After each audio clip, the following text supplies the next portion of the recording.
Most people don't choose between renting and buying based on math. They choose based on emotion, identity, and what feels like progress. Homeownership is still widely seen as a milestone, a signal of stability, even success. But when you slow the conversation down and remove the cultural weight, the question becomes much less emotional and much more uncomfortable. Hello, I'm Max, and if this content helps you think more clearly about real-life money decisions, I invite you to like and subscribe. Here, we talk about finances calmly and with perspective, without rushing to popular conclusions. The idea that buying is always better than renting comes from a different economic era. For decades, housing prices rose steadily, interest rates were manageable, and ownership created leverage almost by default. That history still shapes how people think today, even though the conditions have changed significantly. In 2026, the decision is no longer obvious, and for many people, renting is not a failure of progress, but a rational response to reality. The first part of the brutal math begins with total cost, not monthly payment. Buyers often focus on what they can afford per month, while renters focus on rent alone. This comparison is incomplete. Ownership includes maintenance, repairs, taxes, insurance, and opportunity cost. These costs are rarely predictable, and they do not disappear just because equity is being built. Over time, they can materially change the outcome. Renting, by contrast, caps exposure. Rent is known. Maintenance is externalized. Risk is limited. That predictability has value, especially in periods of economic uncertainty. The math does not favor ownership simply because a payment builds equity. It depends on what is sacrificed to make that payment. Another overlooked factor is capital lock-in. Buying a home concentrates a large portion of net worth into a single, illiquid asset. This can work well in stable or rising markets,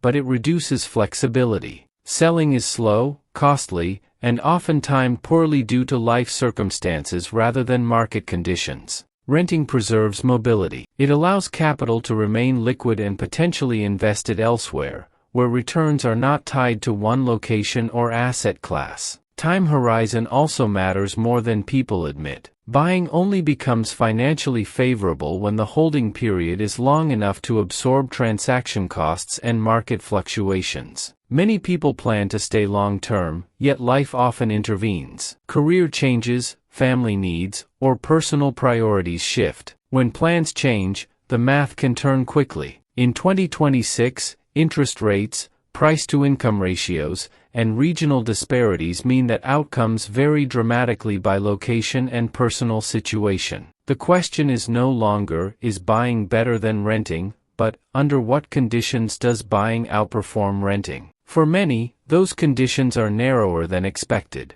This does not mean buying is a mistake. It means the default assumption deserves scrutiny. The brutal math is not anti-ownership, it is anti-oversimplification. Renting can be a strategic choice, not a temporary setback. For some, it preserves optionality. For others, it enables better capital allocation. For many, it reduces stress during uncertain periods. The real mistake is treating housing decisions as moral achievements rather than financial trade-offs. Once the emotion is removed, clarity improves. And clarity is what allows better long-term decisions, regardless of which path is chosen.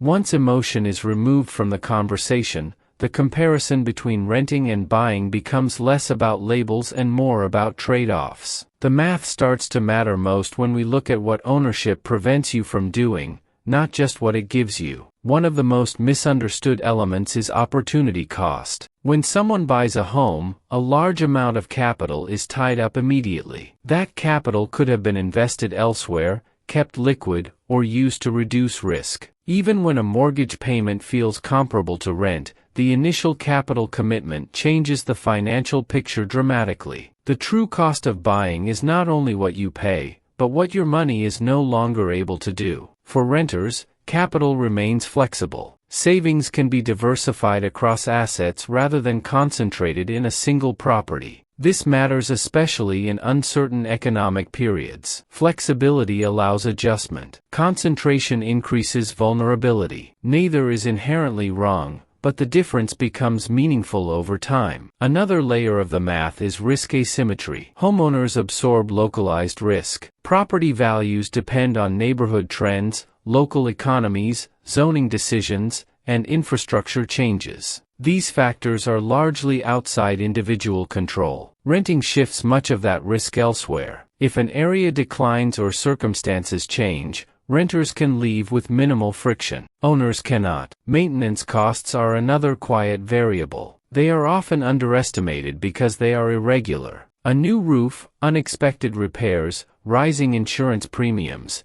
none of these appear in monthly payment comparisons, yet they materially affect long-term cost. Over long periods, maintenance becomes a significant percentage of ownership expense. Renting smooths these costs into a predictable payment, which has value beyond convenience. Time horizon continues to be decisive. Buying generally requires a long holding period to outperform renting. Transaction costs alone can erase years of equity gains if a sale happens too soon. Many people overestimate how stable their future will be. Careers evolve, families change, health, priorities, and opportunities shift. Renting aligns better with uncertainty, while buying rewards stability that is often assumed but not guaranteed. Tax considerations are also frequently oversimplified. Deductions and incentives vary widely by region and personal situation. For some, they meaningfully reduce ownership cost. For others, they are marginal or irrelevant.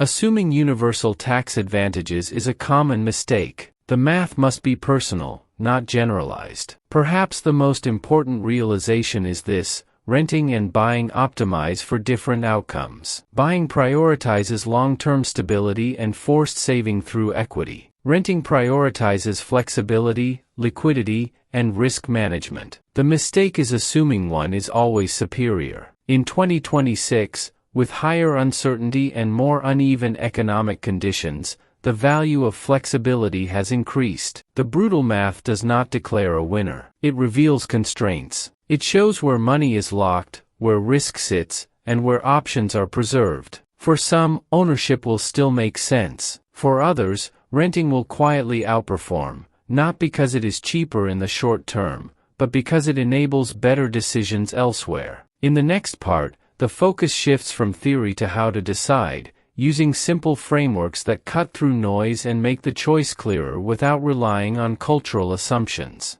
At this point, the question is no longer whether renting or buying is better in general. The more useful question is whether one option aligns better with your current reality. In 2026, clarity comes not from universal rules, but from understanding constraints, time, and risk tolerance. A practical way to think about the decision is to separate financial efficiency from emotional comfort. Buying often provides psychological security. It feels permanent, grounded, and socially validated. Renting, on the other hand, often feels temporary, even when it is strategically optimal. Problems arise when emotional comfort is mistaken for financial logic. One simple framework is to ask, how expensive is flexibility for me right now? If your career, location, or income trajectory is uncertain, flexibility has high value. Renting preserves that value. If your life is stable, predictable, and long-term by design,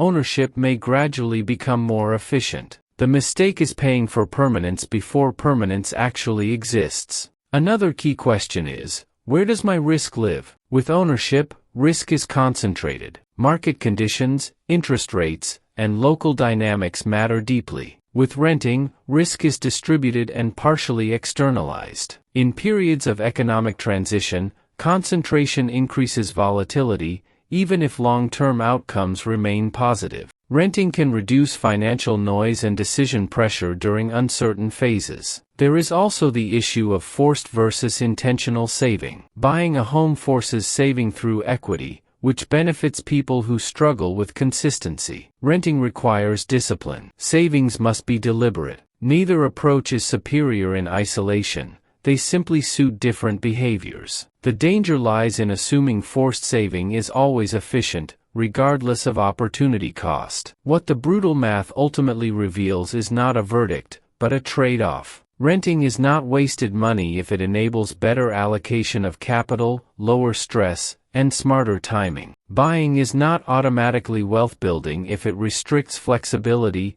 concentrates risk, or relies on optimistic assumptions. In 2026, the smartest housing decision is rarely the most popular one. It is the one that fits your timeline, your risk tolerance, and your ability to adapt. When those elements are aligned, the math works quietly in your favor. When they are ignored, even culturally celebrated choices can become financial friction. The real advantage comes from seeing housing not as a milestone, but as a tool. Once that shift happens, the decision becomes clearer, calmer, and far more rational.